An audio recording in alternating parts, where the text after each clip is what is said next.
Kituo cha Sheria na Haki za Binadamu, LHRC, kimesema kwenye ripoti yake ya haki za binadamu ya mwaka 2025 kuwa machafuko yaliyotokea siku ya uchaguzi tarehe 29 Oktoba 2026 yamelitia doa taifa kwenye uga wa haki za binadamu.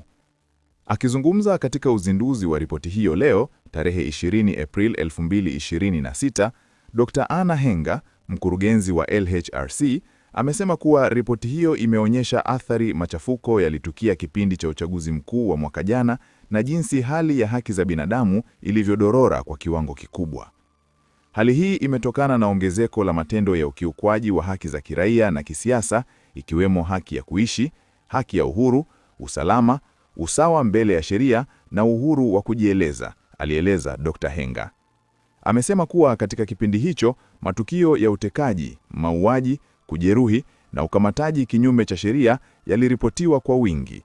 Dr. Henga ameongeza kuwa matukio haya yaliibua hali ya wasiwasi kuhusu ulinzi wa haki za msingi za kibinadamu, ikiwemo haki ya kuishi na kukusanyika kwa amani.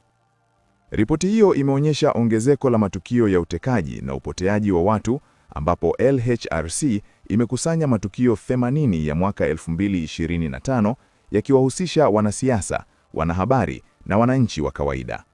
Dr. Henga, ripoti hiyo haikusahau eneo la ukamataji holela na ucheleweshaji wa mashauri na vikwazo vya upatikanaji msaada wa kisheria. Ripoti hiyo haikukaa kimya, imetoa suluhisho kwa kutoa mapendekezo kwa mamlaka kwa kuchukua hatua za haraka, madhubuti na za kimkakati ili kuimarisha ulinzi wa haki za binadamu.